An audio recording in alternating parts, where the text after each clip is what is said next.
அர்ஜுனனுக்கு இன்றே நான் வளைத்திருக்கிறேன். 14 லோகத்தில் இருந்த என்னுடைய கொடியஸ்திரம் வந்து விடாதவனை சிரத்தை அறுத்து விடும் அம்மா. அப்படி அர்ஜுனன் சிரமை அறுத்து விடுமா? உண்மையே கர்ணா, உண்மையாக.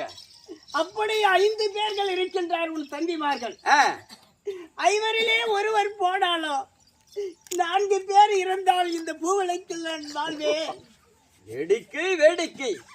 அந்த ஒரு கணைக்கு மேல் மறுகணை தொட மாட்டேன் என்று ஒரு சத்தி கொடுப்பா. அர்ஜுன மட்டும் சத்தாலம் பரவாயில்லையா? பரவாயில்ல. அப்படியா? இன்னும் 4 பேர் இருக்கின்றார். 4 பேரை வைத்து நான் இந்த பூவளைக்கில் வாழ்ந்து கொண்டிருக்கின்றேன். அப்படியா? எனக்கு ஒரு கணைக்கு மேல் மறுகணை எடுக்க மாட்டேன், தொட மாட்டேன் என்று சத்தியம்பா. ஒரு கடியிலேயே அர்ஜுனனையோட சரமானது அறுத்து விடும். மறாவது கடியாக தொட்டால் 4 பேருக்கும் இடை வந்து விடும் என்று இருக்கிறாயா? 4 பேராவட்டும் நான் வைத்து இந்த பூ உலகிலே நான் வாழ்கிறேங்கிறா. அம்மா, அர்ஜுன மட்டும்தான் எனக்கு சரியான எதிரி. ஒரு கடிக்கு மேல மறு கடி தொட மாட்டேன். சத்தியம், இது சத்தியம். நான் வந்த வேலை முடிந்து விட்டது. நான் சென்று வருகிறேன். இல்லைங்கள். அம்மா, என்னப்பா? எப்படி தெரியுமா? உன் வேலை மட்டும் முடிந்தது என்று சொல்லி செல்கிறேங்கிறா. அம்மா, இதுவரை நீ என்னுடைய தாயிடத்தில் நான் எதுவுமே கேட்கலை. கண்ணே, கேட்கவில்லை. உனக்கு என்ன வேண்டும் என்றாலும் கேளப்பா. அம்மா, எடுக்க 2 சத்தியம் வேண்டும். உனக்கு 2 சத்தியம் வேண்டுமா? எப்படி? தருகிறேன் கண்ணே. அம்மா, என்ன சத்தியம்? குருசத்திர பீடபூமியில் அர்ஜுனனும் நானும் கடும் போராக இருந்து கொண்டு இருக்கின்ற பலதம். அர்ஜுனன் தான் என்னுடைய தம்பி, கர்ணன் தான் என்னுடைய வந்து புள்ளை என்று தெரியக்கூடாது. கண்ணே, அவ்வளவு பாசத்தை வைத்து இருக்கின்றாயே, எப்படி தெரியுமா? அர்ஜுனனுக்கு நான் அண்ணன் என்று தெரிந்து விட்டாய். என்னோட போராடவானா? போராட மாட்டார். அதிர்வத்து காலாகி விடுவேன். எனக்கு சத்தியம் தர வேண்டும் அம்மா. கண்ணே, அப்படியே நீ கேட்டபடி அந்த சத்தியம் தருகிறேன் கண்ணே. இருதரை போர் முடிவரை வரைக்கும் கர்ணன் தான் அண்ணன் அப்படி நான் சொல்ல மாட்டேன். உன் தம்பி இடத்துல சொல்ல வேண்டாம்.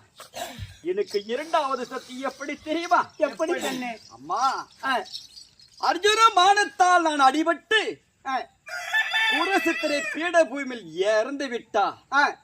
அம்மா, உன்னுடைய மடி மேல என்ன தூக்கி வைத்து ஊரறிய உலகம் அறிய கூக்கூரில் இட்டு அழ வேண்டும். கர்ணா, என்னுடைய பிள்ளையாக மடிந்து விட்டானே என்று சொல்லி அன்றைக்குதான் தெரிய வேண்டும்.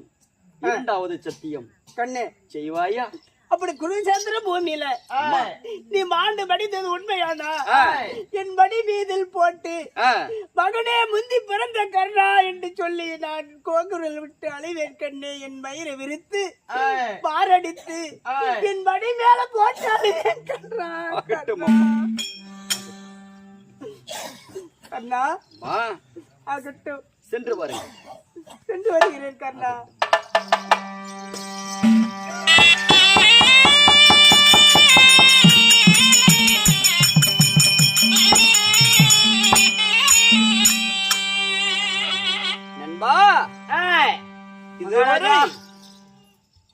இதுவரை இடிகுலத்தான் ஈனச்சாதியான் சேரோட்டியன் என்று சொல்லி உலகமே என்ன சொன்னார்கள். ஆமாங்க,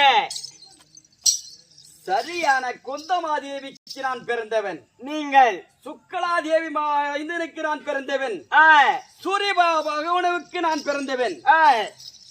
என்னுடைய மனநிலைவேகப்பட்டவள் இதோ இடிகுலத்தான் ஈனச்சாதியான் என்று சொல்லி தொட்ட முந்தேனை கிழித்து விட்டு தன்னந்தனியாக வாழ்ந்து கொண்டிருக்கிறார். யாரு? பொன்னுருவி.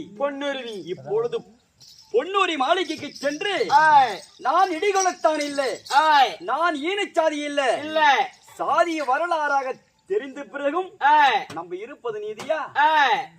பொன்னூரி மாளிகைக்கு சென்று விட்டு சபரிகளம் போலாம். அப்படி ஆகட்டும்.